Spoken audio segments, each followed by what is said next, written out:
Your loved ones are safe in a Subaru, everyone. Speaking of Subaru, I saw... what is the name of this movie? Drive Away Dolls. I saw Drive Away Dolls got out of it an hour ago. Very, very good movie.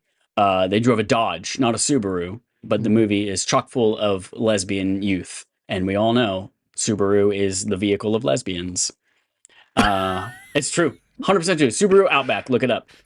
Okay. Welcome to Respawn Aim Fire, the kick-ass irreverent gaming podcast from Affable Idiots. I'm one of your hosts, Chad Michael Innes. We've got... I forgot to give myself a middle name. Chad Michael knows everything about lesbians Innes. We've got here our normal co-host, Adam, Googling lesbians now. Gumbert, how are you, Adam? Yeah, so in 2016, how Subarus came to be seen as cars for lesbians. Apparently, this is the thing, Chad. 100%. I did not know. You drive a Subaru, you wear Doc Martens, you love women. Hey, I can get down with that. And we've got our RAF regular here, as always, Alex. Doesn't maybe have Subaru in Canada? Cozina. As someone that comes from a household that owns a Subaru Outback, not even joking, not even kidding, not even a bit, we literally have a Subaru Outback literally feet from where I'm currently am in my basement right here, right now. I can tell you definitively that the Subaru Outback is also for parents that are so desperate not to spend any extra money beyond whatever paltry sum they spent on it back in 2007.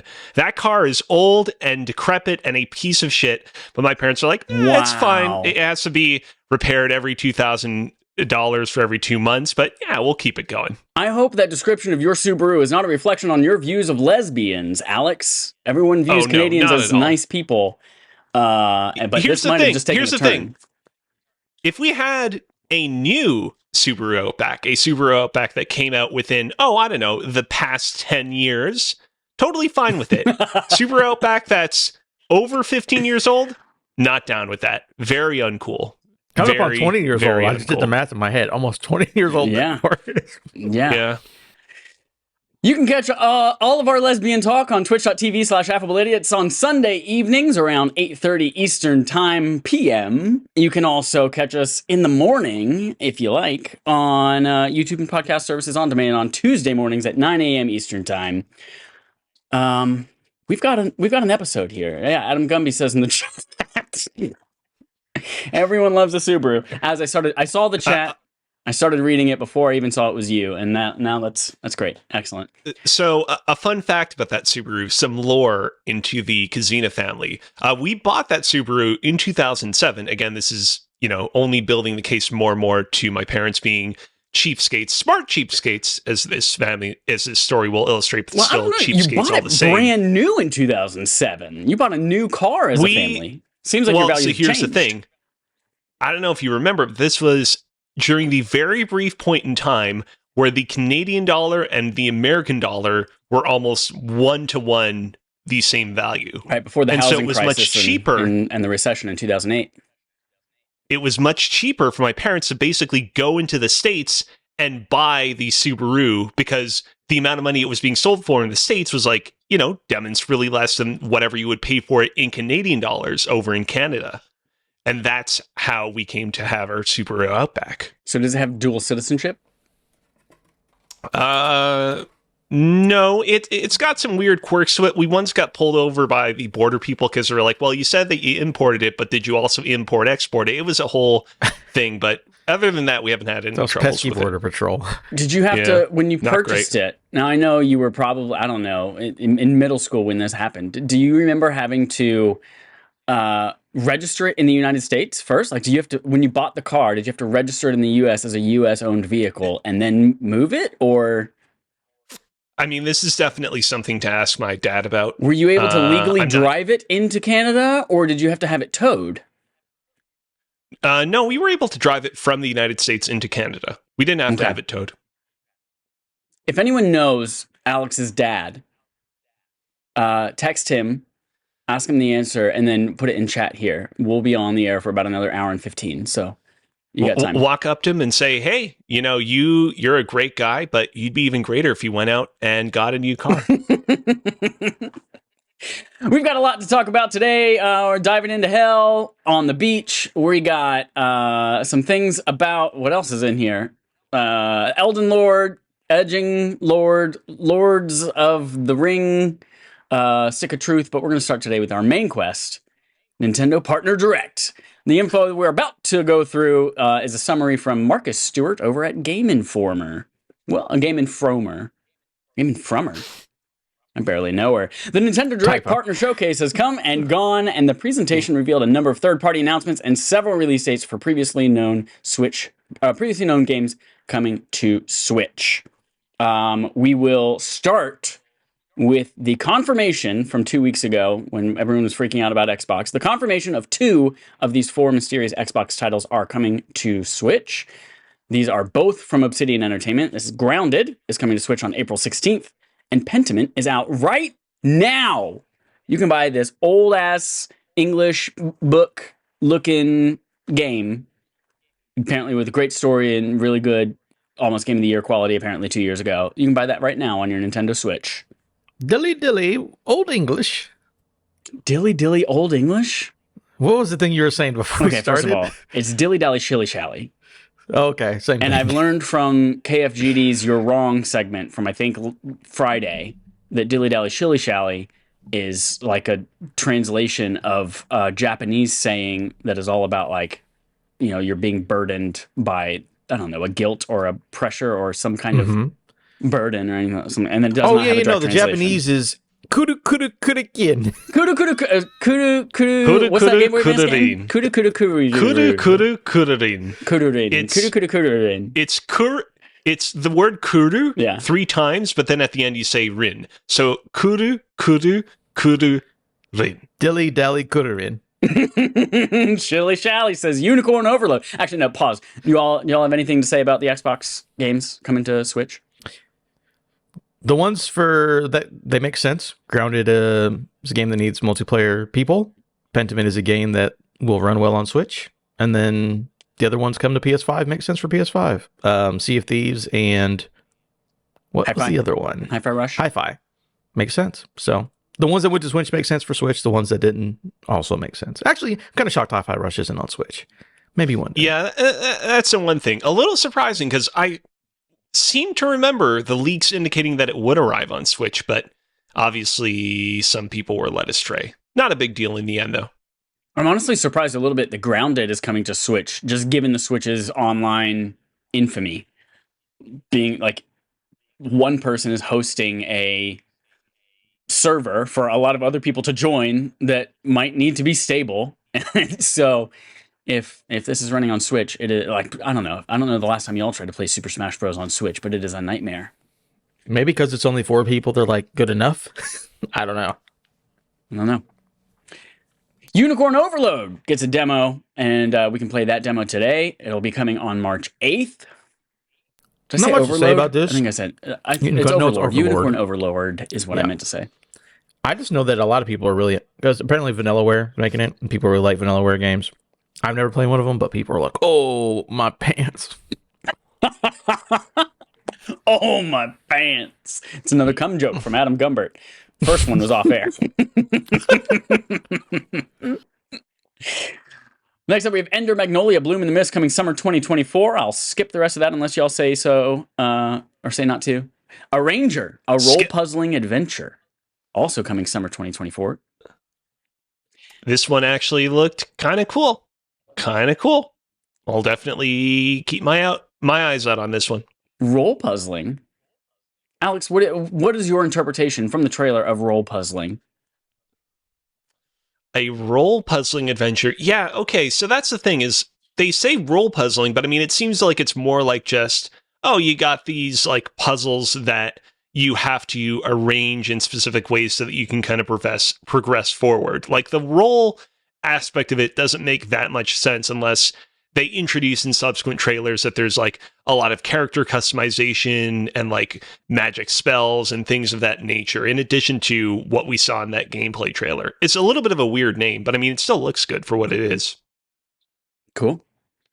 This is a fun one. Monster Hunter Stories is coming summer 2024. This is a port of the, I guess, is it a remaster? Yeah, I guess remaster because it's getting HD visuals. Used to be on 3DS, and this is the like RPG-esque spin-off of Monster Hunter, which is coming to Switch as well as PS4 and Steam.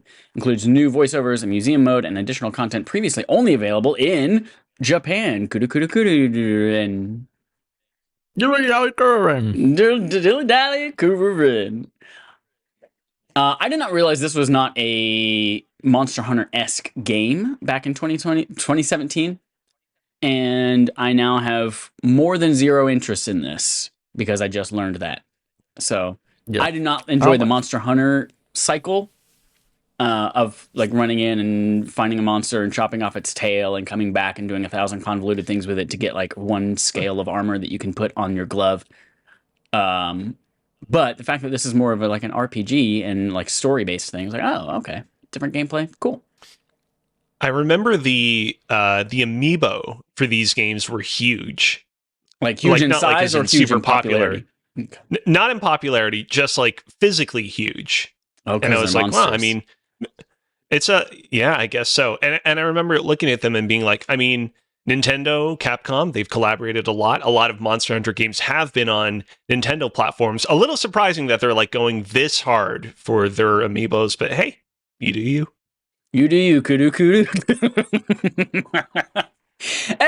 Disney Epic Mickey: Rebrushed is coming in 2024. This is the remaster of 2011's Epic Mickey. Is this the one where you're like trying to find the old bunny rabbit that apparently was like the follow-up to Steamboat Willie that nobody remembers? I think that's Epic Mickey 2. Okay. It was like the Power of 2 or something like that. This is sorry. Oh, here we go. Major Wii fan in the room that witnessed all of this happen in real time. So first off, the game was released in November of 2010, not 2011. Whoa, okay, we are never getting anything from Game & Frommer again. Second thing, the character in question is Oswald the Lucky Rabbit, which is a character that was created by Walt Disney before Mickey Mouse really rose to prominence. And basically the story is based on this whole premise of Mickey Mouse being sort of like the kind of like preferred son of the Walt Disney Corporation, the character that everyone loves and appreciates, and Oswald being the prodigal child, the child that time forgot, and him being jealous of Mickey, but gradually coming to, respect and work together with his brother to solve whatever crisis they accidentally get involved in. I'm sorry, by the way, but somebody slammed a door really, really loud. Wow, I did not hear it. Upstairs, and I don't know why. Yeah, I guess it probably didn't register on your end. But yeah, there's actually, go and read up. I'm not going to go into the whole story on the podcast, but go and read up about the development of this game, because basically at the time that they were developing Epic Mickey, Disney actually didn't have the rights to Oswald the Lucky Rabbit. It's this weird story where like basically there was like some like executive or it was like a sports commentator on ESPN that like wanted to switch networks from like Disney to something else, and basically Bob Iger came in and was like, hey, you can make that switch over to that other network, but in exchange that other network, they technically somehow own the rights to Oswald the Lucky Rabbit because of weird trade negotiations made decades and decades ago. We get Oswald the Lucky Rabbit in exchange, and because of that they were able to put him in this game and bring him back into the Disney fold. Interesting stuff. Yeah. I'll offer two things. One, I've looked at photos now of Oswald the Lucky Rabbit, who looks basically identical to Steamboat Willie, but with rabbit ears instead of mouse ears and a rabbit tail. And my assumption is, based on, I've not played the game or seen his jealousy or anything, my assumption is like, we don't want kids associating this brand with rabbits because they fuck a lot. And so what doesn't fuck as much or is not known for fucking? Rats. They're known for wearing lipstick from cosmetic companies. Mice even less than that because Mickey Mouse, Second thing, as of January 2023, so a little over a year ago, Oswald is public domain now. So you can actually make a game of him fucking. Shin Megami Tensei 5 Vengeance coming June 21st. I feel like I ask this every time. What is the relationship between Shin Megami Tensei and Persona? They have some kind Persona's of the good like, one. One of them's a spin-off, right? Shin Or- Megami Tensei was first. Persona's the spinoff, Yes. but people don't. I'm not gonna say people don't care about Shin Megami, but people like Okay. Persona much more than Shin Megami. People, and like, here's the thing.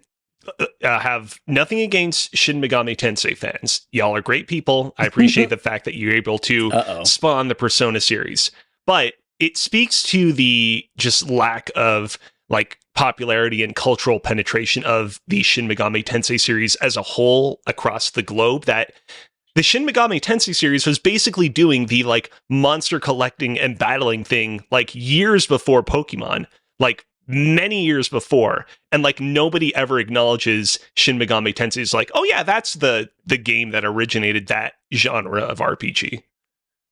Damn. You heard it here first. Alex hates Shin Megami Tensei fans. Star Wars Again, Battlefront Classic hate 'em. Collection. So this is the original Star Wars Battlefront 2 games, not the more controversial modern remakes. Not remakes, but new games.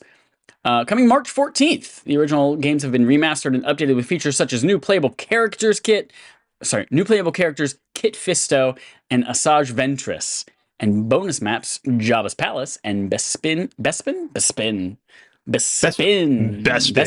Cloud City, and Yavin 4 Arena. Oh boy, this one's interesting. Y'all pumped for these? Yeah, these games were fun back in the day. It's interesting to bring those back. But then Adam had to look in the story. Guess who's making these, Chad? Is it Adam's Aspire? number one. Yep, this is coming from Aspire. Motherfucker.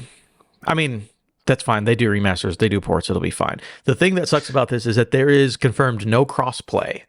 So everyone, because it's there's maps and multiplayer and all that stuff like that, but you got to all buy it on the same console, so where you can't play together, which is a little bit of a bummer. But at Are least people they're back, really I going to be guess. playing? Like, do people have a fondness for these games versus the new ones? Like, are people going to want to play these online with each other, or is this just I mean, going to there's be like? nostalgia. I don't know when they start playing it how they're going to feel, but there's definitely a remembrance that these games were awesome back in the day. I feel like nostalgia is like, all right, we'll buy this and we'll play it twice on the couch together, and that's it, and we'll move on. So maybe Aspire's like, listen, we don't know how to do online anyway, or crossplay anyway, so we're just like not even going to invest the R&D to figure out how to do it because people are only going to play this for 20 minutes.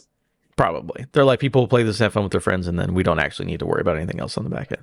It'd be cool, but yeah, it's not going to happen. So Interesting. Cool. I didn't become a Star Wars fan until Force Awakens came out. And then I was like, okay. oh shit, Star Wars is cool. there's lightsabers. Yeah, there are That's pretty lightsabers and neat. shit. Well, as a kid, I was just like, why do these people have weird hair? And Sword Art Online, Fractured Daydream. No, I think I remember seeing the original trilogy before I was old enough to comprehend what was going on in the original trilogy, and maybe I wasn't interested. And then my dad took us to go see the prequel, like the Phantom Menace when it came out. I remember seeing that in theaters, and he was pumped for it. And I was like, this is cool, I guess. I collected all the Coke cans, Pepsi. Oh, yeah, yeah. Pepsi, Oh. Diet Pepsi, and Pepsi One. And they had all the different characters. And I remember going through the Battle grocery store and was droids like, and shit. Mom, I need an Anakin. And Mom was like, this thing of Diet Coke we got right here, that one has the one we need. She's like, all right, let me rip the Diet Coke can off of that and put it on ours and swap out them so on. that you get the collection you need. It's like, you rock, Mom. My introduction to Star Wars is we had a family friend that had like a cottage on a lake that we would go up to like every like summer or so. And he actually had like Star Wars episodes 4, 5, 6, and 1 on VHS, because up until that point in time, that were the only movies that had been released. And I will say, to his credit, I was like, oh, I want to start with episode 1. He's like, no, you should watch 4, 5, and 6 first, and then 1. And so I want to say that I basically watched all 4 of them like one night after the other. And then from there, see, my father had mentioned offhandedly that he had seen the old Star Wars movies way back in the day because, of course, he was a human being on planet Earth in the 1970s and 80s. He'd gone to a movie theater and seen these movies. I didn't fully understand that, like, yes, he had seen these movies. It's not like he was a huge fan of them. But when I saw the DVD of Star Wars Episode 2 Attack of the Clones, on sale I must have been a Walmart or something, I instantly assumed, oh, well, this would be the perfect birthday present to get my dad because he's mentioned having watched and liked these movies in the past. And so that ended up being the Star Wars movie that I actually watched the most at home for much of my childhood. I actually, oh my God, I like normally when you buy a DVD or a Blu-ray, you leave it in the shrink wrap for whoever you're gifting it to, if you're like giving it to them as a gift. I was so excited that I opened up the shrink wrap. Never actually played it. Like I didn't like put it in the DVD player. I never opened the box. But yeah, that was a whole to do. Love That's that. wild. Next up, I've been told we're going to pause on this one because Cozy's got another fan base to piss off. You know, first he's talking about how much he hates lesbians, and then he's talking about how much he hates Shin Megami Tensei fans, and now Sword Art Online Fractured Daydream 2024. This game is coming. You can play this either alone or with a friend in co-op, and you will tackle a distorted version of Sword Art Online that includes battling in 20-player raids against powerful enemies. What do you have to say, Alex?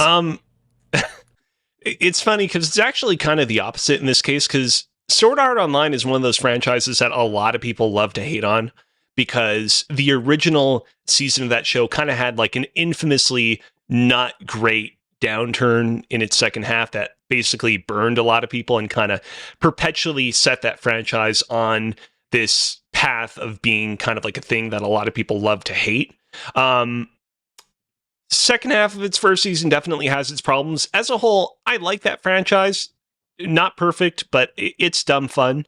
And so much so that actually back in 2014, shortly after I played Persona 4 Golden, one of the next games that I got and played on my Vita was Sword Art Online Hollow Fragment. I don't know if I've ever talked about this on this podcast, but basically it was like an enhanced version of an earlier game that had come out on the PSP.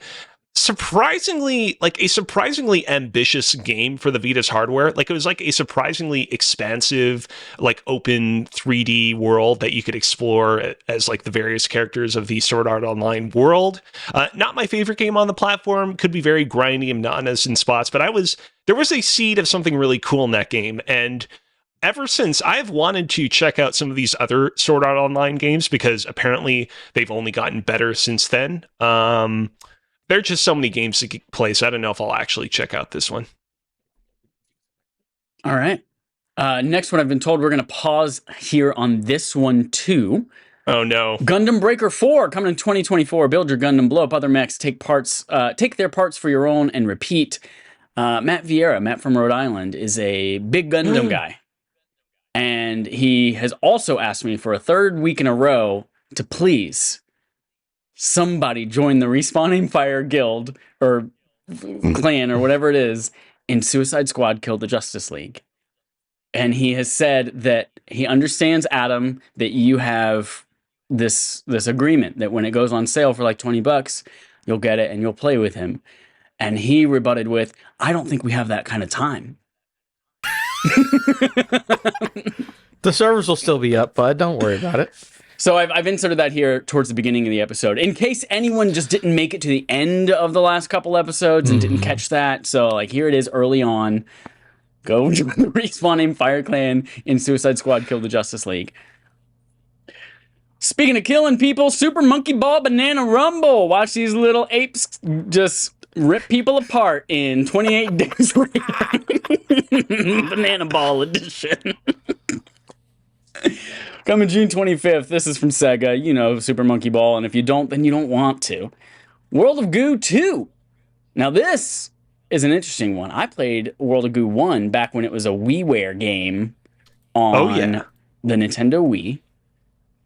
This sequel is coming May 23rd. It is console exclusive. It's a long-awaited sequel to the Switch on Switch. Comes to Switch first as a console exclusive this May. Yeah. Any of y'all play World of Goo?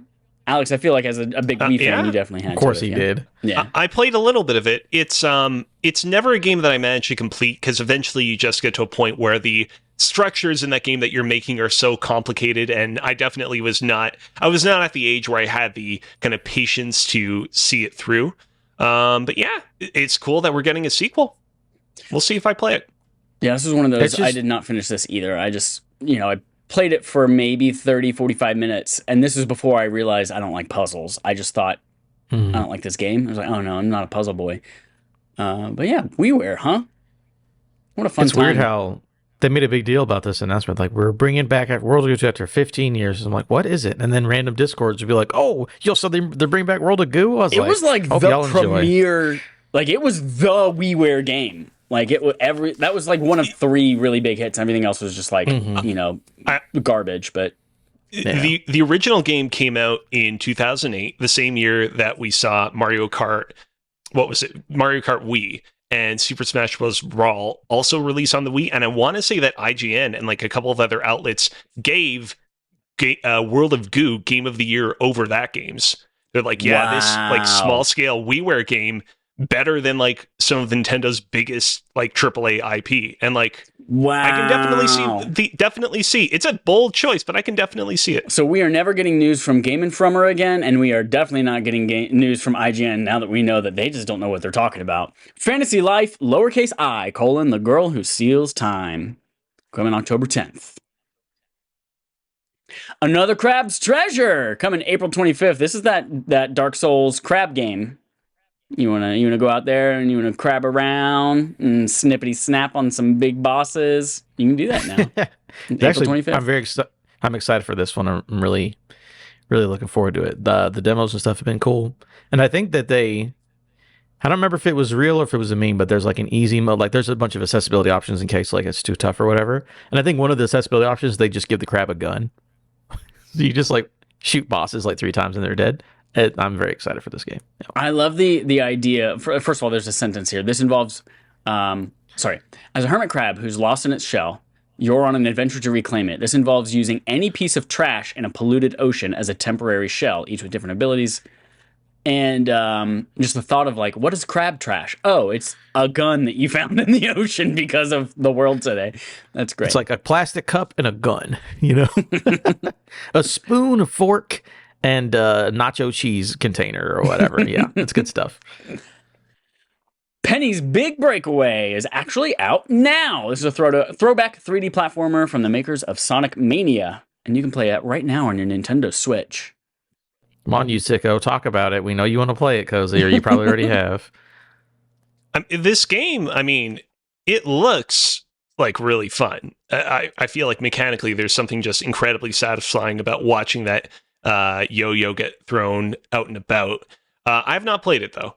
And given that I am deadlocked in trying to complete this month's Barf game, I don't know when I'm going to get to this one. We'll see. Suika Game multiplayer mode expansion. The adorable and hard to put down fruit matching game gets paid DLC that adds a local 2-player battle mode. Oh, who can match strawberries faster? And the eventual addition of online multiplayer. Pepper Grinder. Oh, is this the one where this is the diggy drill like girl? The drill? Yeah, drill girl. March 28th. Demo out now. Yes, that drill-centric platformer looks great, says Game Informer. If you checked out its recent Steam Next Fest demo, plays just as good, apparently. Pocket Card Jockey. Realistically, sorry, go ahead. I just want to say real quick, we talked about this game a couple of podcasts back because Adam played it as part of Steam Next Fest. I mean, realistically, this is probably the game on this list that I will probably play soonest of any of the games we've discussed today, just because it looks real fun and relatively short, which are both winners in my book. Yeah, 100%. Pocket Card Jockey, Ride On, exclamation point, is also out now on Nintendo Switch. This used to be an iOS exclusive sequel to Pocket Card Jockey, and now coming to a home Nintendo console near you. Contra Operation Galuga, March 12th, demo out now. Rare games on Switch Online. Not Rare Replay games, but games from Rare in a separate kind of collection are now on Switch Online.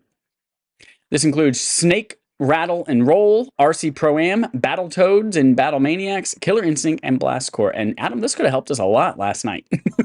I don't think it would have helped us at all, unfortunately. Well, 3 of these games were in that trivia. That's but true. You're right. I would have seen a screenshot and realized, oh no, what was that? Baby bullet, baby shooter, baby head or whatever. Baby head. You're right. Baby head. then I'd be like, oh, I saw a screenshot of Snake Rattle and Roll. There's obviously no baby head in it, unless that was the one that did have baby head. Overall, this partner direct was solid, but this was definitely my biggest disappointment. That it seemed like they were queuing it up to be the reveal that Rare Replay in its entirety was coming to Nintendo Switch Online, and then, bait and switch, it's actually just these 4 random Rare games. Not necessarily bad games. I know there are a lot of people that like Battletoads, Killer Instinct, RC Pro-Am, like not necessarily a bad selection of games, not necessarily a throwaway selection of games, but could have been that much more. It's just impressive. another entry in the calendar of things nobody actually gives a shit about that are coming to Nintendo Switch Online, and another, bullet in the clip of people saying, "Give me what I want, Nintendo," and they're saying, "No, we'll keep all the cool shit and give you the trash, and we'll just slowly roll it out every few months." How about Crab Mother trash 3 is for a gun. somebody else? Remember that? I want to get to this Yeah. last one. Yeah, go for it. Endless Ocean Luminous, May 2nd. New Endless Ocean title plunges players into an ever-changing open ocean. You can dive alone or alongside up to 30 players online, where you'll encounter 500 species. Sorry, an anonymous alligator was covering up the text. 500 species Whoa. of marine life, including extinct creatures.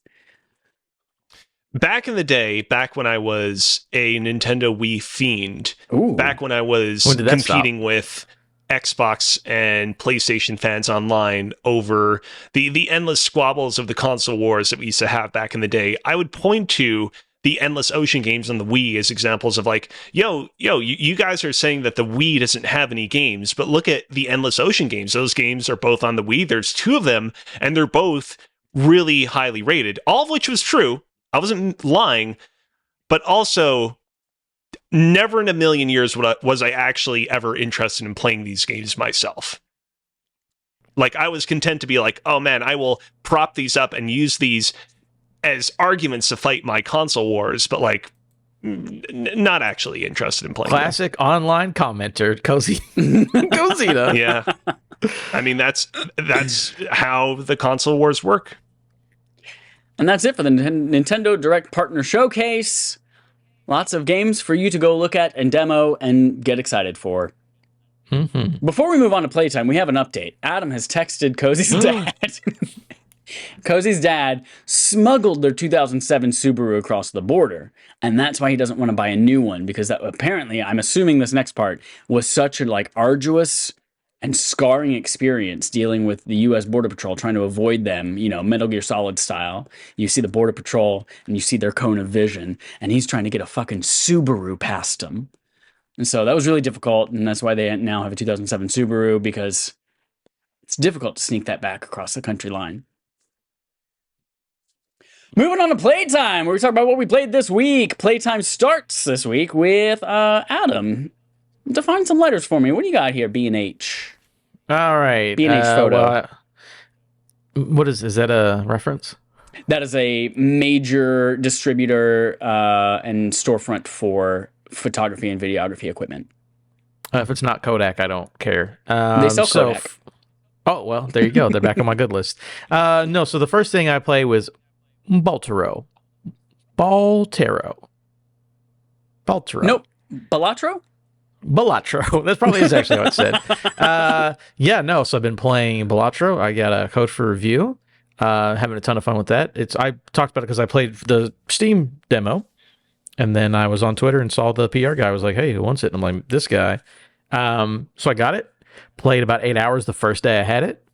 Played about 15 hours in 6 days. Holy shit. All right. And it's excellent. It is fantastic. I will say there's full thoughts.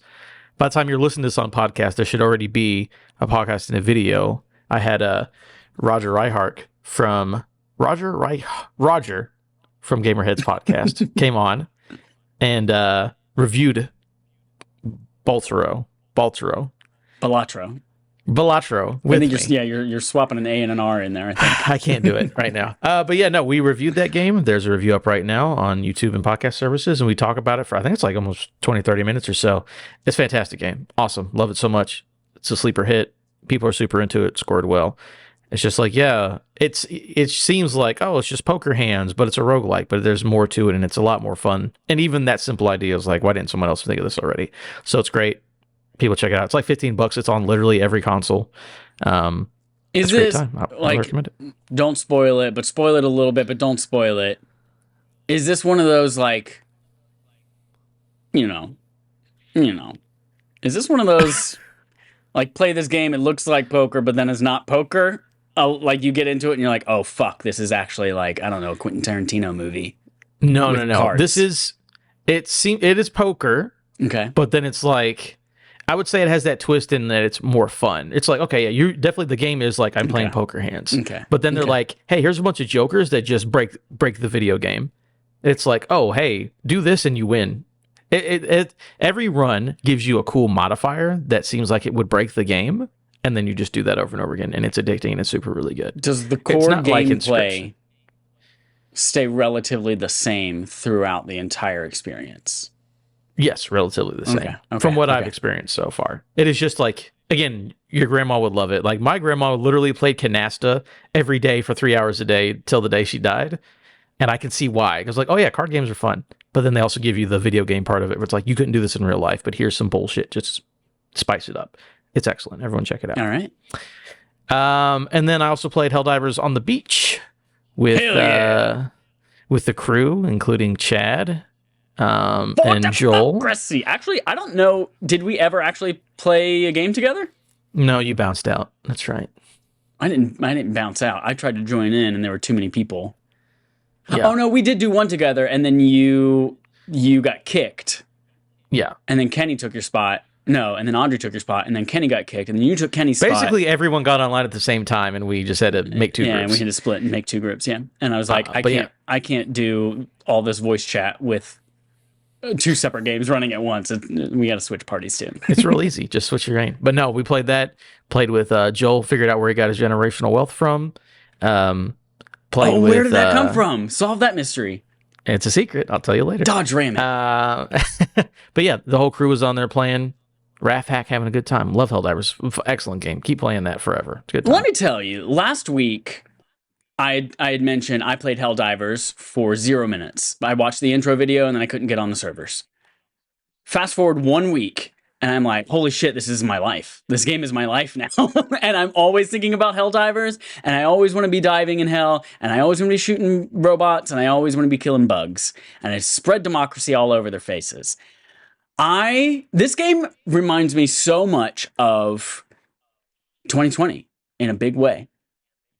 Not the pandemic, not COVID, not all the deaths, not the almost civil war that happened. Although this kind of reminds me of that, a little bit war.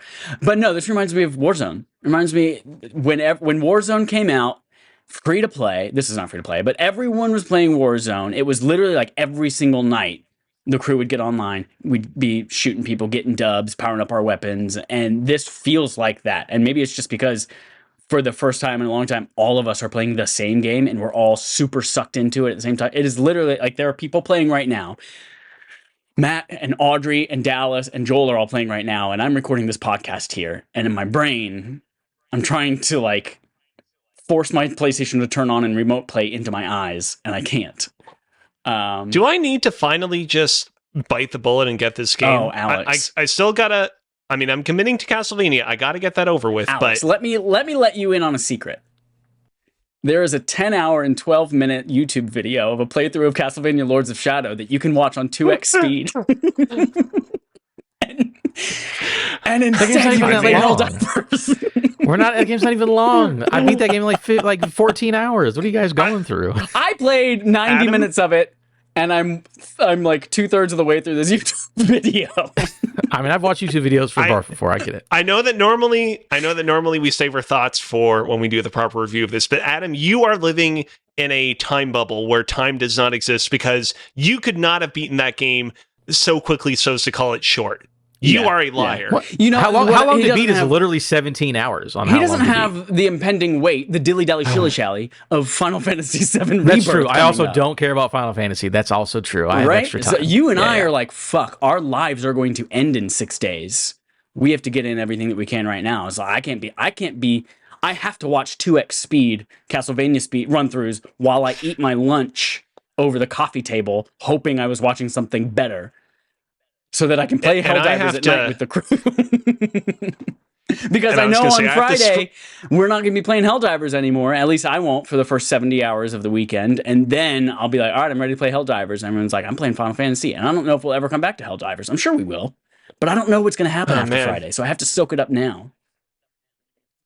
And I have to keep scrubbing ahead in the video so I can see the solutions to the puzzles that don't make any sense in this game. That's part of the reason why I watched the video. I am going to grab some water. I'll be All right right, back. bye, Goose. There's I'll the say Goose. a little bit more about Helldivers. I had the realization last night, and part of what is this game, the gameplay loop is fun. The progression, although is starting to slow, is fast enough to like, oh man, I can't wait to get a few more credits to unlock this, or I can't wait to reach level 13 to get this Eagle Strike, or whatever it might be. Like that is still progressing at a fast enough pace that I'm hooked. Playing with friends is fun. Playing with randos not so fun. But the thing that really like gave my brain a boner last night was I had the realization that we're fighting these automatons, right? Like there's the bugs over, what do they call them? Terminids? Something. Yeah, Terminids. Yeah. So there's the bugs over on the right half of the map, and you could go do missions and kill bugs if you're a person who hates democracy and you want to spread, I don't know, communism across the world. But on the left side, there's this main objective that has just been hanging out for about 2 weeks, and we've got a few days left of it. We got to like defend zones 8 times from these robots, automatons. And I had the realization last night that like that's not just a bounty. I'm used to in Destiny, like, oh yeah, go complete this public event 3 times and kill the boss 4 times of this fucking coil run. It was like, cool. I know those things. Check a box, get a reward. But no, I'm realizing that we are creating the story of this game in real time as a community. And so if we don't fight off this robot invasion, which it looks like, I don't know, we could not. It is kind of still up in the air. Like that has implications on what happens next. Is there a different race of enemies that are born that we start fighting?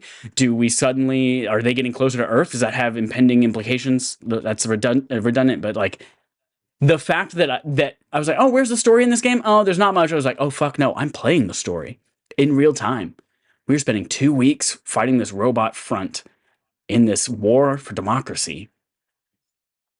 And we'll find out what happens next. And that just like gave my brain a big old gushing rush of boner blood. Okay, I was wondering what I was gonna go. Yeah. Yeah, good. it was Very going to be something about vaginas. Oh, come on. That was a big old gushing rush, and it was going to be something. And then I was like, that's too graphic. So then I said boner blood, which still works because that's how boners work, is a rush of blood to your penis. But then it was like, it doesn't matter. We still ended in the same spot. So Yeah, it's true. A rush of blood to your penis. yeah, it's the Coldplay album. Well, the B-side. Yeah. Okay. For sure. Technically, theirs is a rush of blood to the head, which also describes what happens during a boner. So that's it. Yeah, Helldivers. Big fan. I am hoping that Final Fantasy VII Rebirth comes out. I devote my life to that and quit my job for like a week and a half. And then my job is there waiting for me when I get back, maybe. And then something big story-wise has unfolded in Helldivers that are like, all right, it's time to jump back in and fight a new race of enemies or complete this new whatever the mission is. So I'm pumped. I'm also excited for the fucking cosmetics to be much cooler than they are. Yeah, We they're are fine. lacking cosmetics right now. They are all very samey with like, oh, this one has a yellow stripe on it. Mm. It's like, cool, whatever. The stormtrooper armor. It's like this one's white with a gold. There's some good ones, but yeah, you gotta pay for this. Especially the capes. All the capes are like way too similar. Yeah. I guess you're done with yours, right? Yeah. I'll continue on with my last couple ones, and I'll end with PG so that Alex can talk. We've already talked about Castlevania Lords of Shadow, which is my CLS. So PG, Pokemon Go. This week was Sinnoh Tour. Pokemon Go Sinnoh Tour. Yes. Pokemon Tour Sinnoh? Pokemon Go. It was some arrangement of those 3 words. Pokemon You got Go to I'm the a store. Sinnoh, I'm a saint. Y'all. I am the proud, I was going to say owner. That sounds a little slavish. I am the proud companion to a shiny Origin Form Dialga with near perfect stats who Hell has yeah. the rare Roar of Time move, which is not guaranteed because I chose the Palkia route in this Pokemon Go event, which means all of my Palkia's Origin Form get Spatial Rend as their special move. But I only ever caught 2 Dialgas with this special move out of the 100 probably that I caught because I spent $40 on remote raid passes this week, even though I was in a place bopping with raids. There were literally a dozen gyms in this 2-block radius that I was going around. There were dozens of people out there just going from gym to gym to gym, but I couldn't keep up with them fast enough. So I would catch a Dialga, and then they had already started the next one, and the lobby was almost done. So I was like, all right, let me remote raid to these things. I caught so many of these fuckers, and it was so good. And I have so much candy now, and I'm going to level these bitches up until they're the best bitches on the planet. Had a great old time. And I was also, I was very happy to see that they did not put a cap on remote raid uses because last weekend I was in Los Angeles, sorry, one of the other L's. I was in Los Angeles at Super Nintendo World, and I was like, oh, look, this is happening down here only in Los Angeles. And then I wasted I think it was 5. You get 5 remote raids a day. I wasted my 5 on regular versions of these things, aside from 2, rather than the Origin forms. So this time they're like, no cap on remote raid passes for this weekend. And they were so smart because I did spend 40 in-game American dollars on remote raid passes. But God, I also, while you're in person, if you're at a raid in person at a gym with somebody, after the raid, you can just go down the list of people who are in it and hit plus to add them as friends. And so I did that after 4 or 5 raids, and now I suddenly have 100 new people on my friends list, and they all started inviting me to raids, even while I was standing right beside them. I was like, you know what? I spent 3 hours out here doing God's work. I'm going to go home and sit on my couch and just continue to remote raid from my couch while they continue to invite me. So I had a very, very good weekend. Chad, I realized something. We've talked about Pokemon Go a fair bit on this podcast in the past. I've never asked you, what level are you at in game? I am 43 and a half years old in game. Oh, really? Yeah. I also just realized in real life that yesterday that you and I are not Pokemon Go friends. Oh. We need to become Pokemon Go friends, especially if we're looking to trade in a month when we're at PAX, because that's going to cost hella Stardust if we're not. Okay. My Pokemon Go name, I don't mind just saying it out loud. Well, it doesn't work. It doesn't work Bear that with way. A Y. I got to type in your 16-digit code or something. So just text it to me later. Yeah. Okay. Well, we'll figure it out. I will say, I mean, that's a lot of money. I was expecting your level to be a little bit higher if you were spending $40 a day on this event. No, I only did it one day. I didn't do any today because I was like, I got enough of these bitches yesterday. But I'm not usually a raid person. I do what I got to do to catch the one this time, and cool, I got the 3-star version of that Pokemon. I'll move on. So, and I also am not usually a sending gifts back and forth all the time kind of person. So once you hit 40, it's real hard to get enough experience points to get up in level unless you are constantly raiding and sending gifts and becoming friends with people. Yeah. I did most of my Pokemon Go Sinnoh Tour stuff today. Unfortunately, I didn't get a Dialga with Roar of Time, but I did catch I kept an extra for you. Shiny. Ooh, thank you, Chad. Maybe that's what I'll ask in exchange for the Decidueye. Yes, please. I did get a shiny Azelf, which I was very happy to encounter because one, the 3 kind of fairy sprite Pokemon of Gen 4, Azelf, Mesprit, and Uxie are normally super duper hard to get. You have to be near a body of water. They only appear for one potential ball catch, and if they escape it, they immediately flee. And also they only inhabit different sections of the globe. So really hard to get them. Also, way back in the day in my copy of Pokemon Platinum, I actually got total luck of the draw a shiny Azelf in that game as well. And I lost it because several years later, I transferred a bunch of Pokemon to a copy of Pokemon Omega Ruby that I actually lost on the Montreal Metro. And so it was cool to regain a cool shiny legendary that I had not had in many years. Digital for life, baby. Yeah. It was before Pokemon Home and all that stuff. Or maybe it was... No, I think it might have actually been after they introduced the earlier iteration of Pokemon Home, but I wasn't very facetious of... Not facetious. Wrong word. Fastidious? Judicious. Judicious? Fastidious. Yeah, fastidious, judicious, not very whatever word you want to use of getting the Pokemon on the cloud and, safekeeping them there. Yeah. So, yeah, that's cool. Alex, do you have anything else you'd like to say about Lords of Shadow or Pokemon Go?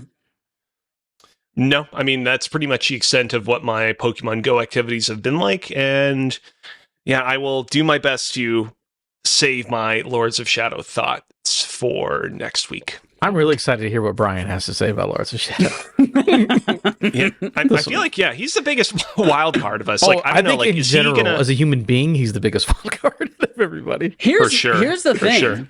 I know it seems like from this conversation that I am not enjoying Lords of Shadow,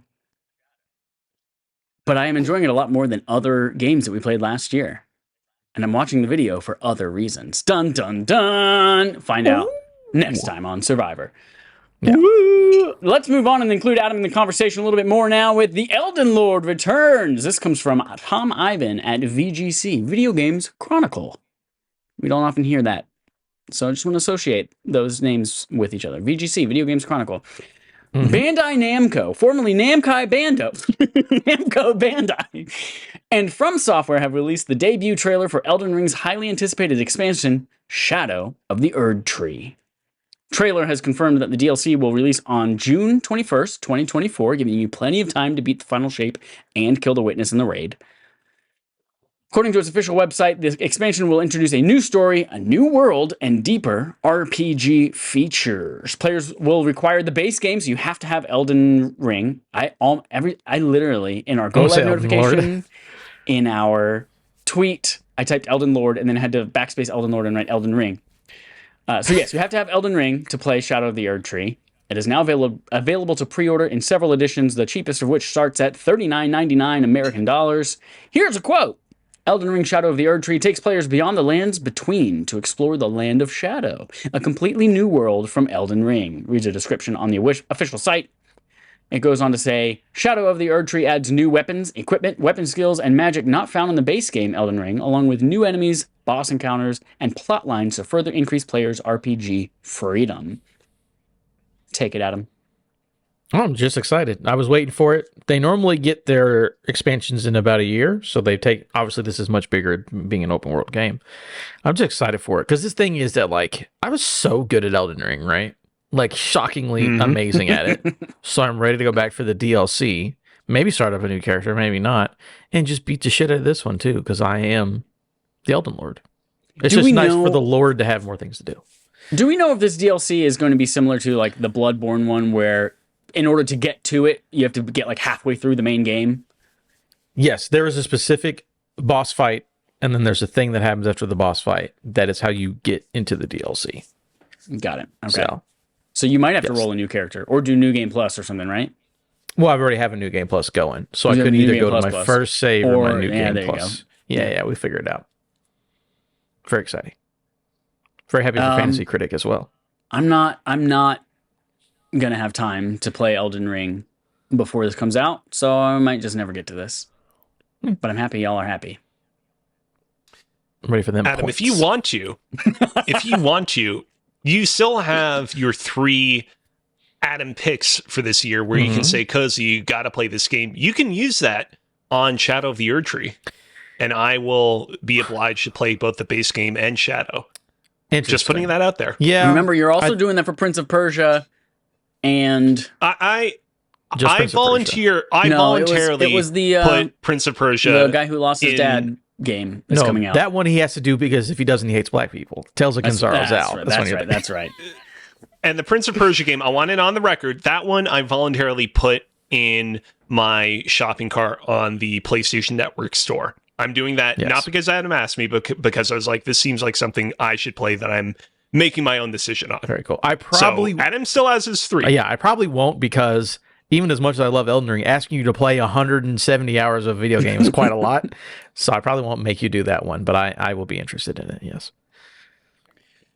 That wraps up our quest log and brings us to our Telegram from Adam. I was trying to figure out, like, what does an Elden Ring song sound like? I was like, is there music in Elden Ring? I don't know. Oh, yeah, very Probably good weird music. monsters. That's it. There are monsters in it. Weird monsters. All right, guys, I'm excited. Chad, you mentioned it last week, this week, whenever it was. We got a Kevin Bacon. This is Adam's favorite thing of all time. 6 Degrees of Kevin Bacon is Being John Malkovich. Borderlands edition, because, hey, we got the Whoa! Borderlands trailer earlier this week. We did. We did. It's got it. I'm cautiously excited for that movie. Looks like silly fun with an amazing cast. Yeah. Honestly. 100%. That's what I can get down with that. But speaking of amazing cast, I'm like, oh, okay. So 6 Degrees of Kevin Bacon, Being John Malkovich, that classic game where this actor was in this thing with this, who was in that thing with that, who was the director of that thing. That person has a video game credit. What is the video game? That's basically the idea. So these are all people from the Borderlands movie, and we're going to wrap it back into video games. Are they hard and obtuse? Only time will tell. Let's hope. All right. Number one. And by the way, there's a couple twists here and there. I'll explain whenever we get there. So Kevin Hart is starring as Roland. He has a massive amount of credits. Obviously, Kevin Hart's very successful, very famous, done a lot of things. Right. I could easily connect him to any actor in the world, basically, with the amount of credits he has. But I'm choosing one person in particular. I am choosing his co-star in the prison comedy Get Hard, Will Ferrell. Will Ferrell. All right. All right. Was the man in that movie. Will Ferrell has 2 video game credits, both based on animated movies he appeared in. One answer is easier than the other. So, Megamind. well, let me finish it. Incorrect, by the way. No, you're good. Incorrect. So one answer is easier than the other. So I'll allow a steal if somebody can guess the harder one compared to the easier one. But think about it. Clear the mechanism. Will Ferrell has 2 video game credits, both based on animated movies he was in. One is easy, one is hard. If you get the easy one, I will let the other person steal if they can guess the hard one. But go ahead. Will Ferrell, 2 video game credits. What are they? I just need one, but the harder one wins automatically. And you said Megamind was not one of the answers. Megamind is not correct. No. Okay. The Lego movie video game. That is correct. There is a harder one out there. So, Chad, if you can, I'll give you 3 guesses. If you can Okay. come up with the other credit that he has for video games, I'll let you steal The the Lego point. Movie Ninjago game. No, incorrect. You can do it, Chad. Will Ferrell animated movies that he voiced in the video games. You got 2 more, bud. The Lego Batman movie game. No, No, incorrect. damn. Why did he not return for any of the Lego movie sequels? Last guess. Animated Will Ferrell movies. I can't think of anything other than, I guess we'll say, was there a video game version of Sausage Party? Was he in that movie? No, he was not in Sausage Party. So Cozy, okay. you can laugh now. You get the point. The other answer Yeah. was Curious George. He was in the video game version of Curious George. He was in. There was the movie that he was in. I was Curious gonna George. There's an Was he animated George? movie, Curious George, and he's. I did not know he's the man in the yellow he was hat. in that movie. Yeah. Did not know they made a video game. He's Yeah, the man in the yellow hat in that movie. Yeah, in the animated. Oh, or you just never maybe see he his was a head, live your action. face, do you? No, was that live action or Oh, also animated? it's Will yellow. Ferrell is in a Curious George movie, and he's in the video game. Very cool. All right, Cozy, you got a point. Put a. Yeah. What are you Yeah, looking at? that was like 2D animation. Yeah, you Yeah, true, yeah, you yeah, true. yeah. yeah, That's yeah, what- okay. Animation. Yeah. Jack Black Mhm. is the voice of Claptrap, Yes, he is. making this a sort of Jumanji reunion for him and Kevin Hart. Mhm. Speaking of Jumanji, that movie also stars.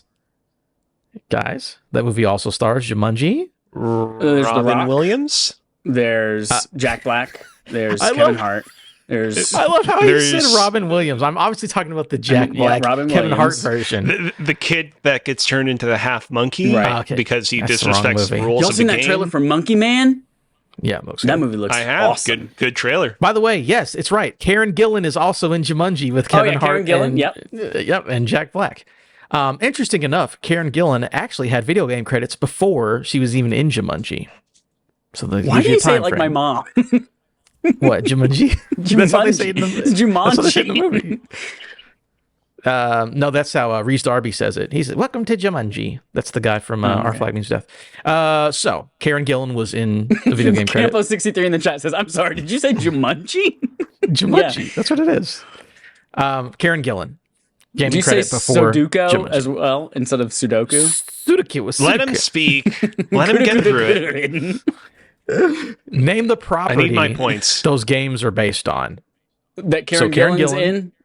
Karen Gillan is in a bunch of video games before Jumanji. And what is the property those games are based on? Fun fact, one of them was created by Sumo Digital. Okay. But the majority of the games are exclusive to Nintendo consoles. So what franchise was she in that she has her only video game credits for? And it is a franchise, like a big thing that she is in. And yeah. there are 3 video games, one of them made by Sumo Digital. 2 of them are, one is the Marvel DS game and Ultimate one's a Wii Alliance game. 3 on Nintendo Switch. No, that is not on DS or Wii. Oh, shitballs. That's fuck damn hell, bitch. Think of franchises. Karen Gillan. Think of who she is as a person. Franchises Karen Gillan could have been Sonic. Is it in Sonic? Nope. I don't know why you think she's in Sonic. Sumo Digital worked on you're right. some of the Fair, Sonic fair. games. No. And there were a bunch of Sonic games on Nintendo consoles. She plays Gamora's sister, Blue Girl, in the Avengers, right? Okay. She's I was in just Nebula, yeah. I was like, I'm pretty sure that's Blue her, but Girl. she's blue, and I can't remember. I can't see it. No. Okay. That's correct. Something else before that. I will say she's a European actor. Maybe that helps. See, the problem is I'm going through all the games that Sumo Digital have worked on, and it's like I mostly know the ones that are like PlayStation ones. Maybe don't get Like, hung up on that because it's probably going to lead you astray. How about a James Bond really? game? James Bond 007? No, good guess, but no. Okay. Good guess, but no. You're in the right realm, though. You definitely have a right idea. Karen Gillan was in a How about franchise. Born Identity. No, it is European. It's popular with the Europeans. Born Identity. I was going to say Austin Powers, but I don't think that Europeans, I think they're insulted by that more than anything. British people specifically really like this franchise. Karen Gillan was in it. Doctor Who. Paddington Bear. Good job, Chad. She has 3 voice acting credits for Doctor Who because she was in Doctor Who. That's I knew that. Is she actually. the trash can that walks around with blue blazers? No, I think she's one of the buddies. I don't know, whatever. By the way, Sumo Digital made like an episodic game based on like 3 episodes of that show. I don't know why. I remember that now. Yeah. Next up, so that's one for Chad and one for Cozy. And it is Jumanji. I don't want to hear anything, Joel. All right. Kate Blanchett stars as Lilith. Kate Blanchett, amazing body of work. All of that, yeah. She has an amazing body of work. But for this segment, I want to focus on Thor Ragnarok. Okay. Is it because of Taika Waititi connection? I hope so. Nope. It's Tom Hiddleston. Okay, T. Hiddle. Are you curious about Tom Hiddleston's gaming credits, perhaps? Too bad. This is much easier and yet sillier at the exact same time. Okay. Tom Hiddleston briefly dated Taylor Swift, who is currently dating NFL star Travis Kelce. How many times has a player from Travis Kelce's team appeared on the cover of Madden? You guys get to guess one at a time. 3 Back times. and forth. We don't. No, you guys are going to guess one at a time. 4. Chill. I still not done. 5 times. Okay. 2. How many times? Let me. 6 How many times has a player from Travis Kelce's team appeared on the cover of Madden? I need the team name and how many times. So you guys can now start guessing. I ignored everything you said before. 4 The Bengals. amount of times. No, not 4 Bengals. Cozy, you can guess. Oh, neither one of you know football, so go guess. Throw them out as much as you want, because neither one of you know football. 3 Kansas City Chiefs. Nope. 2 Kansas City Chiefs. Good job, Chad, because you said the team name. Cozy just said a number. Cozy, you had the number, but you didn't say the team name. Can I get half points for that? Sure. Chad has 2 points. Cozy has 1.5 points. Oh, yeah. There we go. We'll do that. All right. Next up, Ariana Greenblatt stars as Tiny Tina. This up-and-coming star has done a lot of work. She's in Barbie. She's done a lot of stuff with Disney. Wait, hold on. Time out. She's from Barbie. Yeah. Okay. Time out. When you said Ariana Greenblatt, I thought you were making fun of Ariana Grande. I thought you were like, oh yeah, Ariana Greenblatt, famous singer. I'm like, Oh yeah. Okay. Oh no, wait. You're talking about someone completely No, different. she's the little. So we'll talk about it in a second. But she's in Disney stuff. She's in Barbie. She's like the little girl in Barbie. Little girl, the teenager. Okay. She's appeared in Marvel, in Avengers, and Star Wars.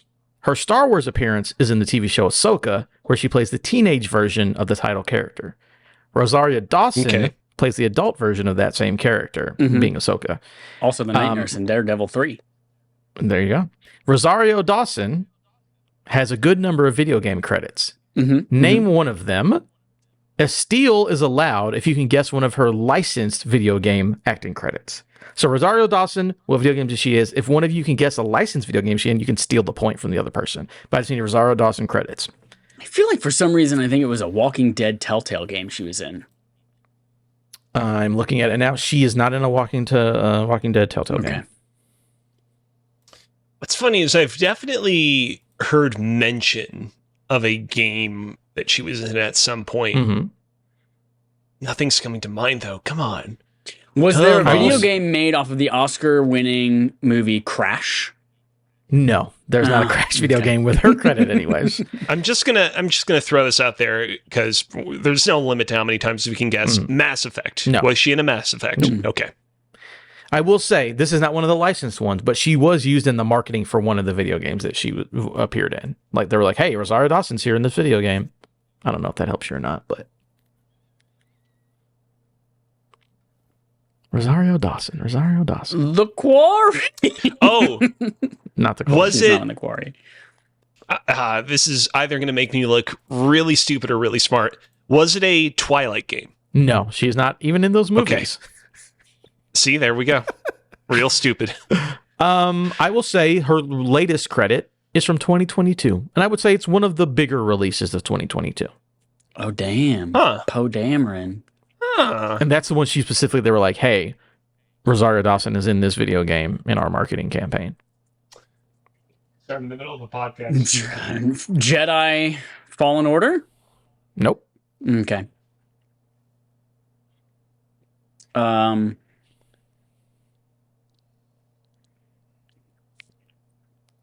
2022. AAA So desperately releases. trying not to Google things don't because I want to Google keep it. this Obviously. thing. Cars 3. When did Cars 3 come out? No, she is not in Cars. Well, it was like 3. 2017. Okay. I What are will some say that things the she's been on game the license? from 2022 that is a first-person game, and you kill things in first person. Deathloop. No, she's not in Deathloop. Okay. Halo Infinite. Nope. Who would she even be in Halo Infinite? I don't know. Random Spartan you never see Because their like face. there's the weapon, but then outside of the weapon, you have like, I guess like that one scientist lady via like voice codecs. Mhm. Hey, she could And just that's be it. like, you know, when you choose your character and you're like, which of these very, very, very, very similar armors do you want to wear? Which of these voices do you can be like character voice I will 8 say- could be Rosario Dawson. Just help you guys out because you're struggling here. One of Cozy, your answers is actually close to one of her credits. Okay. I wasn't paying Okay. attention to what he said. He said Deathloop. Oh, okay. She's maybe something close to Deathloop. Dishonored 2. You're correct. Cozy. Boom. Suck it, Oh. Cozy. Can you give me a licensed game that she was in? There are 1, 2, 3. If you get the license correct, I'll give it to you. Can I ask a follow-up question? No, I'm not going to ask because that's going to make it We'll easier wait for for him. him to. Yeah, wait. Problem is I don't know her body of work well enough to really be able to nail this. Mm-hmm. Just give me a license. Just throw it out there. Fuck. I still want to look elegant as I crash and burn into this fiery abyss. Fuck. James Bond. Nope, incorrect. What was the thing you were going to bring up, Chad? Was she also in the original property that was licensed, or did she only appear in the game? What do you mean? Like, was it a... no, she was these are all never game in credits. Spider-Man, but was she in the Spider-Man game or something? These are Okay. game credits. No. So yeah, she's in Dishonored 2 and Dishonored Death the Outsider. The most recent game that she was in the marketing is Dying Light 2. Like, they were like, Rosario Dawson's in Dying Light 2. Oh, I didn't know that. That was in 2022. Her licensed game credits accrued NBA 2K20, Lego Dimensions, Mark Echo Getting Up. Mark Echo I would getting not have up? been able to. She's also in I Ratchet and wouldn't Clank. have been able to I'm guess any of shocked none those. of you guys said Ratchet. Who did she voice in Lego Dimensions? In Lego Dimensions, she is Barbara Gordon / Batgirl. What Okay. the hell is Mark Echo? Mark Echo is the clothes. That's the clothes brand with the rhinoceros on it. Yeah. The Yeah, Red Mark Rhino. Echo's Getting Up is like it was like a Graffiti game or something. Tony Hawk's like graffiti game. Yeah. You're going around being a rebel kind of experience. Yeah. She's also Alaris in Ratchet and Clank, if that means anything to you guys. Oh, it's on PS2. I thought Mark Echo's Getting Up. You were saying that came out in 2022. No. That's Dying Light 2. That's Dying Light Okay. 2. All right. Last one. What is that? Was that 3 for Chad and 1.5 for Cozy? Yeah, sounds right. Good thing this last one's worth 1.5 points. Jamie Lee Curtis stars Halloween. as Dr. Tannis. Nope. You got to wait till the end of the question. You know it's not going to be Jamie Lee Curtis by the time we get there. Jamie Lee Curtis stars as Dr. Tannis. She's incredibly famous for starring in horror movies. Chief among them, Jamie Lee Curtis famous Friday the for 13th.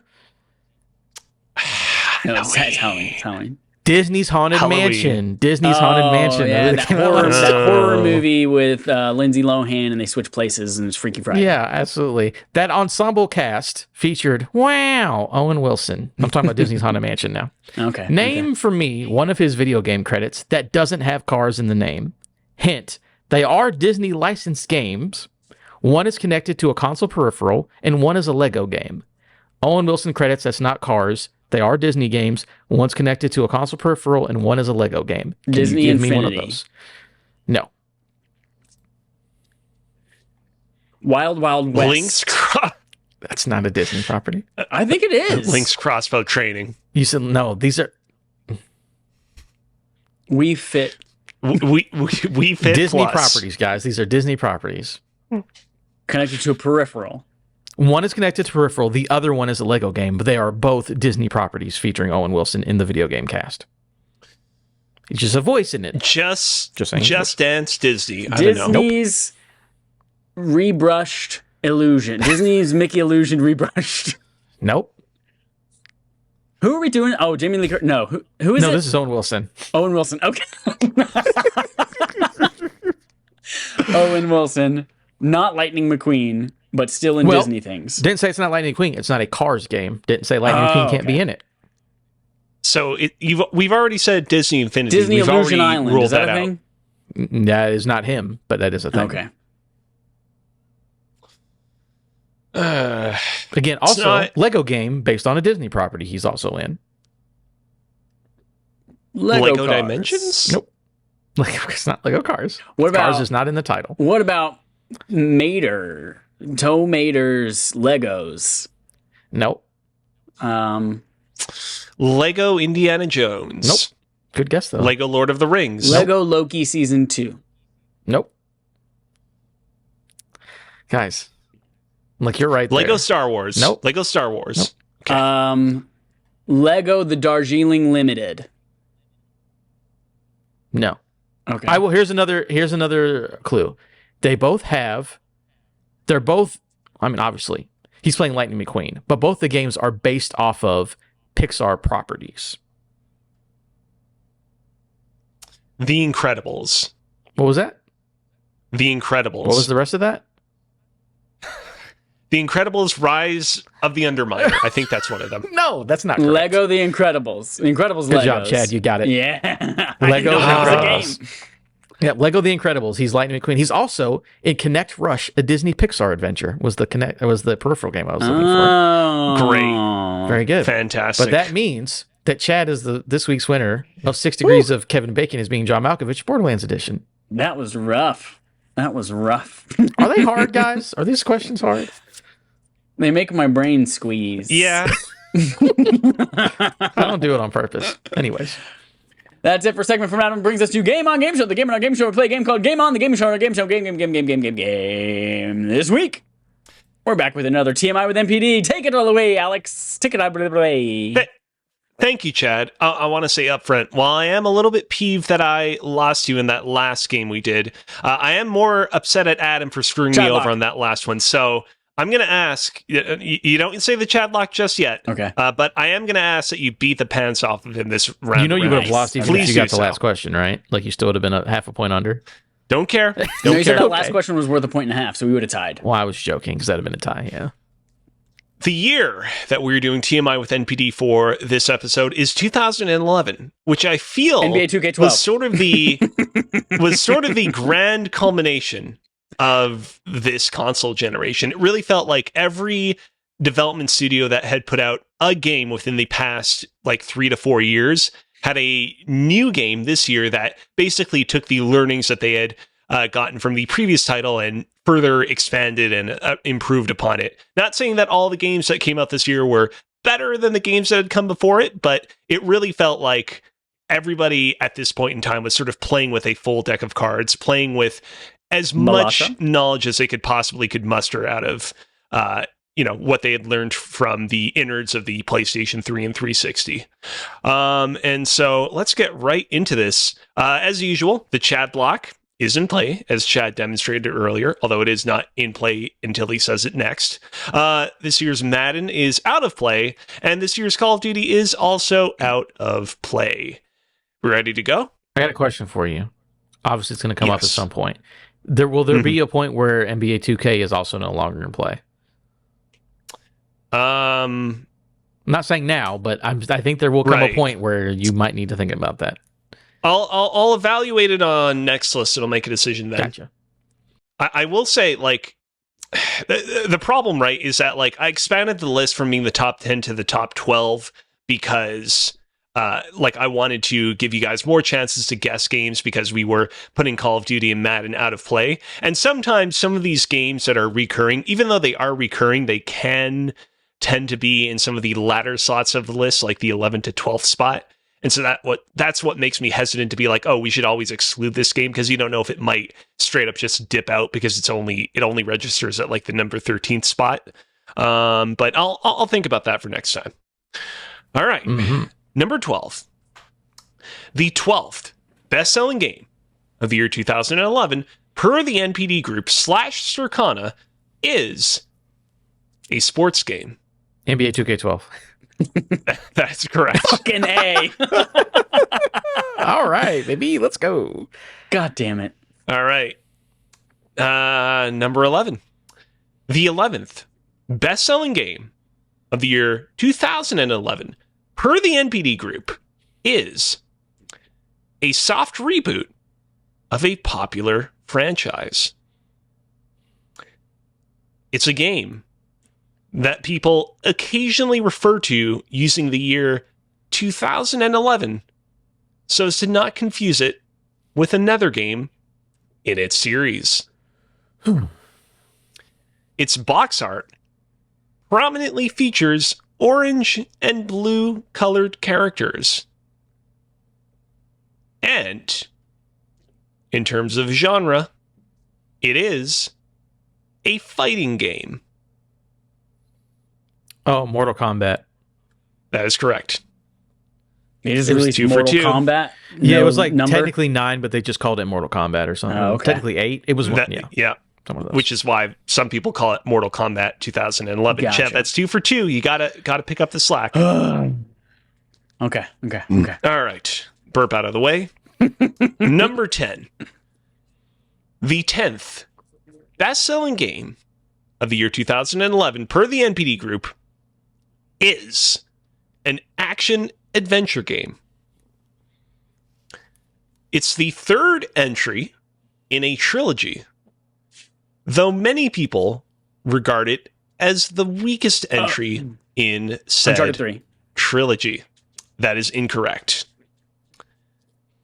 It features 3 playable characters across 3 different time periods. And it was developed. Assassin's Creed Revelations. That is correct. Who's the third Good job, character? Chad. There's Desmond, there's Altair, and and Ezio, because Okay. it's the Played Altair, Ezio right, trilogy. right. Yeah. Oh, okay. that was All the right. last Assassin's Number Creed game 9. I played. Well, that's a lie. I played a little bit of Valhalla, but yeah. Number 9. The 9th best-selling game of the year 2011 per the NPD group is an RPG. It's another game that was envisioned as a soft reboot of its respective franchise. its setting was inspired by various locations in and around the city of New York, as well as the United States in general. And it's the only handheld game on this list.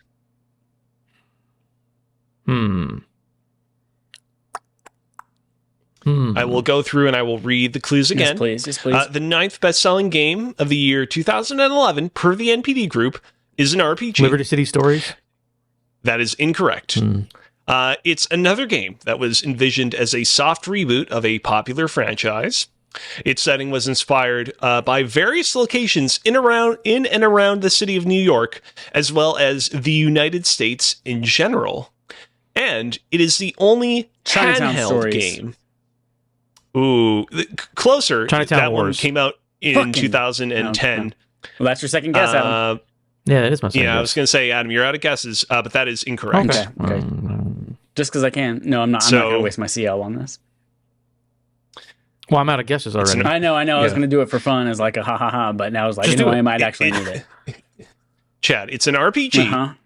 It's a soft reboot of a popular franchise. Its setting was inspired by various locations in and around the city of New York, as well as just the United States in general. And it is a handheld game. Cheese and rice. Setting inspired by New York, but not set in New York. Correct.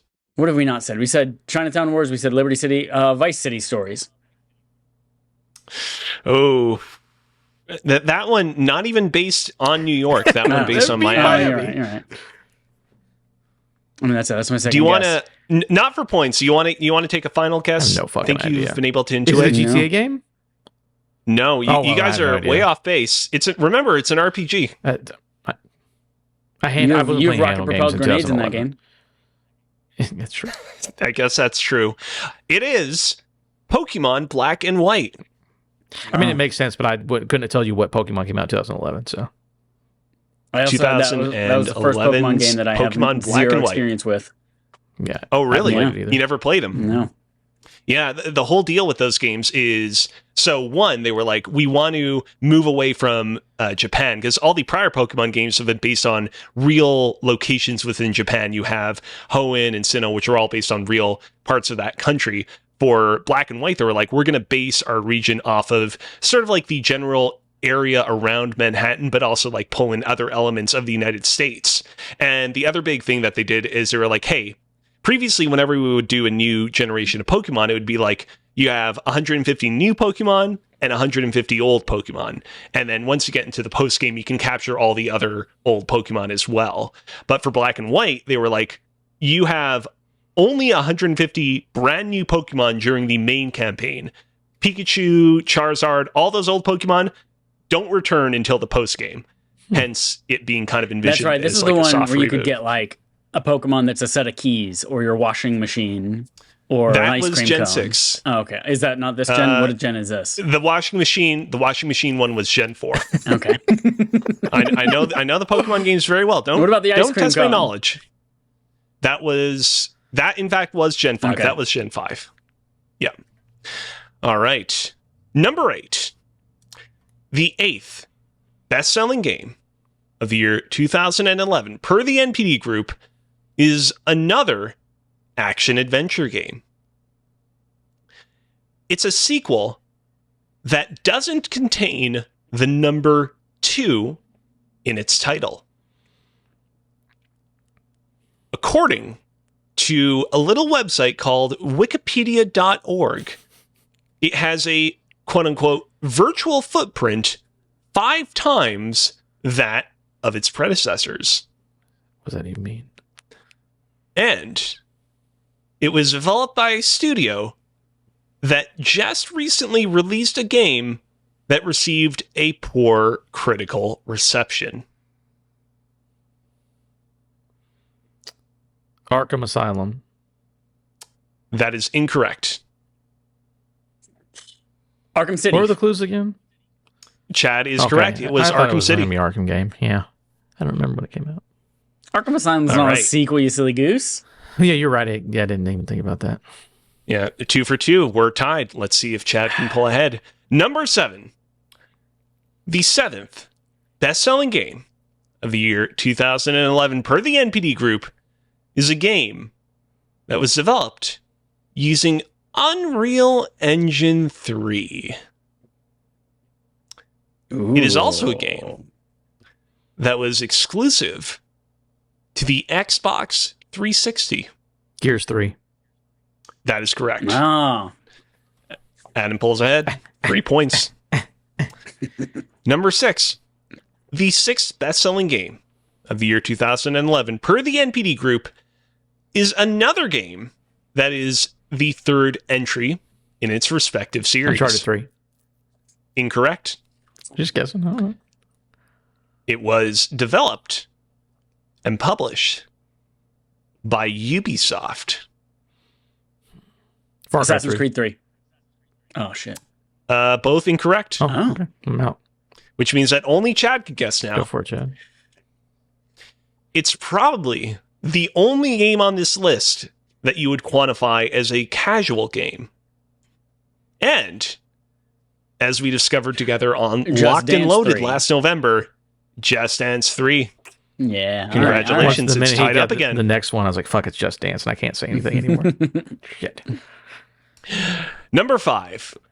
The 5th best-selling game of the year 2011 per the NPD Group is a multi-platform game that released day-to-date on Windows, PlayStation 3, Xbox 360, Wii, and even the DS.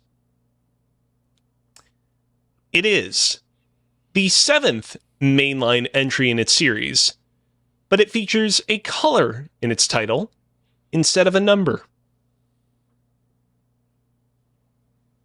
It is, in terms of genre, Sonic a Colors? first. No. Ooh, that is no, that was a 2010 game. That is incorrect. Hmm. It is a first-person shooter. And it's set Color in the name. in the 1960s during the Cold War.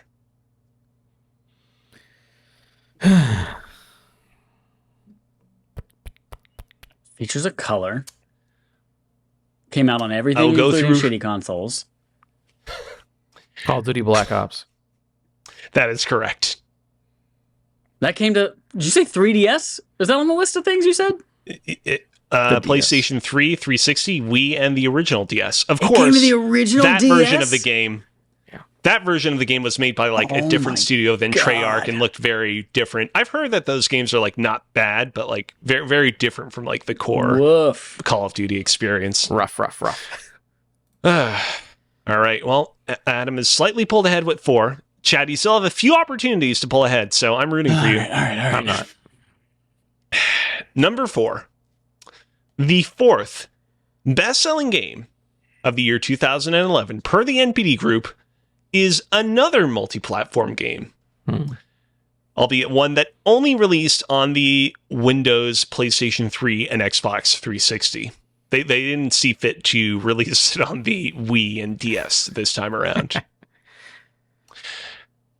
The last mainline entry in this game's franchise appeared on last year's list, but it is not a sequel to that game.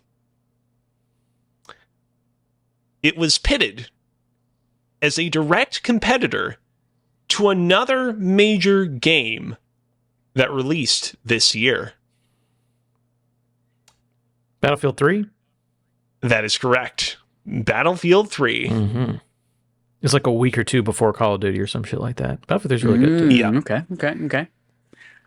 All right. Number 3 is this year's Madden. I'm gonna get all 3 in Madden oh, NFL shit. 12. I was banking on 3 being my wit. Okay. All right, do you want to know who's on the cover of that one? I can tell you. You Will can go Ferrell. right for it. No points. No points, but you can This go was right for it. also a fan vote, and they voted for Peyton Hillis, who was a white running back who had a very short career, but everyone liked that a white running back could be on the cover of Madden because it's just so funny. So that's how he got on. Yeah. I have a fun fact here. This was the last Madden game to be released on the PSP and the PlayStation 2. Okay. All right, number 2.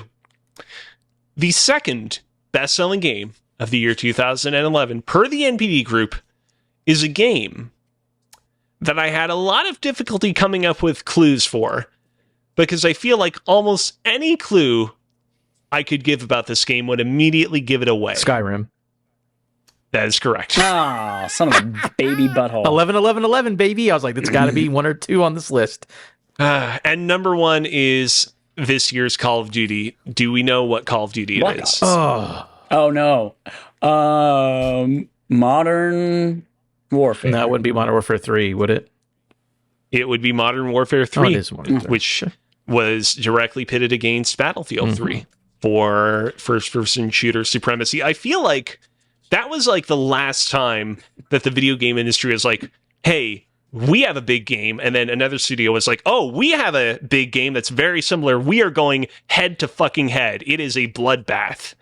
I feel like nowadays, like, games take so long to develop nowadays that it's like, we can't plan something like that out. We could do it when games took like 1 to 2 years to develop, but we can't do that now. Like, please let us have 6 to 10 years. our own week or two, because we need to recoup this cost, or we have to lay half the team off. Yeah. Please, Speaking of, join the Respawn Aim Fire Clan and Suicide Squad. Kill the Justice League. And if that exists in Skull and Bones, join that too, I guess. Everyone's playing Helldivers. Some other highlights from the rest of the entries on this list. At the number 16 spot, number 16 spot, real weird that I said it like that. 2. No, a game that is a testament to how strong the Rockstar brand was, even back in the day. L.A. Noire.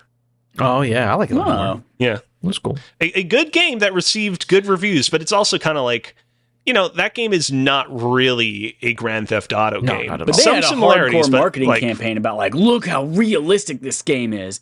And you make choices And I feel based on the like- tear ducts of their eyeballs. And it's like, And I feel like that effective marketing campaign combined with the Rockstar brand, like, really propelled that game. yeah. Number 17. Normally I wouldn't comment on this kind of game, but I wanted to put it in here. Zumba Fitness. Oh, yeah. No, yeah. And I only okay. put this one in here because I realized as I saw it on the list that I still don't know what Zumba even is. It's like Do a you type not? of, like, dance It's like a and dance fitness type thing. Yeah. Yeah. Like a Latin Okay. groove to it. My mom that had one this came with game an on Wii. armband. Yeah, it said armband Yeah. for the Wii, and you would like put the Wii controller in Yeah. there and dance around. Yeah. Yeah, that was a Wii bargain bin essential. And number 19, the rare non-Call of Duty Activision game. Either of you want to take a guess what it is? Is it a Tony Hawk? Nope. Is it a rock Guitar band? No. Guitar band. Was this was too early for Diablo 3 Eternal edition, right? Not Okay. not a Diablo. Not a Blizzard game. Activision. Can you give me a genre? Was there a Spider-Man game? Like one of those like turn off the dark. No, that's a musical. Spider-Man Shattered Glass Memories. Not a Spider-Man Okay. game. I would say in terms of genre, I'd say the closest I would go to without giving it away would be like platformer. Not a Crash game. They weren't making them yet. Not a Crash game. Yeah. Spyro? No. Spyro, yeah, You're the Dragon or whatever. Is this a remake? I couldn't give you the title, so if it's a Spyro game, that's all I got for you. Bud. Skylanders. It was Skylanders, Skylanders. Spyro's Adventure. Oh, okay, yeah. Man, Yeah, it's sneaking in there. those toys, man, made a lot of money. Hell yeah. And that is TMI with NPD for the year of 2011. Join us 2 weeks from now for 2012. Woo! Well, thank you, Alex. That's it for Game On Game Show, and that is it for episode 345 of Respawn Aim Fire. We've got coming up soon our Barf episode for Castlevania Lords of Shadows. You got a little preview here, a little taste, but still some twists and turns coming. We haven't finished the YouTube video yet. Anything could happen. So catch that coming to you in just a little over a week with a special guest hosting with Mountain Dew, Secret Flavors. We've got a directive for you if you're listening. Your directive is to spread democracy with us and Helldivers. Also, Suicide Squad. Also, going up this week will be a poll on our Patreon, patreon.com/respawnaimfire for next month's games. Here's the theme next month: short AAA experiences. Short because we've got PAX coming Thank up, so we're God. going to be out for a week. Thank fucking But God. also like some big AAA experiences. So that's going to be the theme. I'm going to put those up this week. We will reveal the winners next Sunday and put it on Twitter as well. But reminder, you can vote on Patreon for a very significantly weighted vote, or you can vote on Twitter, whose results influence only one total vote in the Patreon poll. So you can vote both if you want. You can do whatever you want. I'm assuming that the results of the poll will end to coincide with our review of Castlevania, Correct, right? yeah, so that we'll be able to know what it is Perfect. when we do the Castlevania barf. Perfect. Okay, two more things. Two more things. Go We for have it. Balatro review should be up now for those who want to listen to we talk about Balatro with Roger from Gamerheads podcast, and then also our Jacob McCourt led Patreon exclusive Yes. will be out before you hear the next regular episode, so that should be out as well. That's right. And then that's the right. Patreon thing will go up. Yeah. So yeah, right now patrons have had access to our Jacob McCourt video game trivia show. It was a great time. It pitted the three of us against each other, Adam, Alex, and I. Who wins? Who knows? I'll give you a hint. There is a Pokemon related question that one person gets basically all the points needed to win the game in that one question. So catch that on patreon.com/respawnaimfire now, or coming to everyone on March 1st, at which time patrons will get access to another one that was just recorded this week. Not a Jacob McCourt special, but an Alex special. What was the name of the game again? Pitch Perfect. Pitch Perfect with some fun And guests. let me tell you, I had a lot of fun doing Pitch Perfect back in 2023. For 2024's rendition of Pitch Perfect, I implemented a lot of fun new changes and improvements. I upgraded the visuals of the game, and I may have also upgraded the audio experience of the game as well. So definitely look forward to some fun new changes to everyone's favorite game where people have to pitch me the perfect pitch. I'm expecting 8K, 300 frames a second, Dolby Spatial Atmos audio. Anything less, it'll still be great. Alex, how many weeks we got left? We got like 2 weeks left, 3 weeks left on Cozy Bears Cooking. Yeah, we got 3 more episodes in the bank. The next episode will be on Wednesday, the 28th of February, this upcoming Wednesday. So definitely look forward to that. You can catch it live on twitch.tv/CozyBearLive, KOZIBEARLIVE at 8:30 p.m. Eastern Standard Time. That's Wednesday, February the 28th. Dope. And we will also, as we've kind of mentioned a couple times, we'll be at PAX next month in just a few weeks. So if you are also going to be at PAX, you will please feel free to come say hi.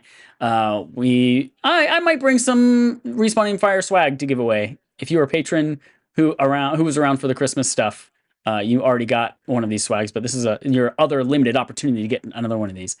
Come say hi. You'll see us. You'll see friends of the show that you might be familiar with if you've listened to us for a while as well. They will all be there.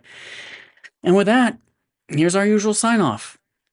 Let's recount the groups that Cozy hates. Lesbians, Shin Megami Tensei. I'm just kidding. Bye bye.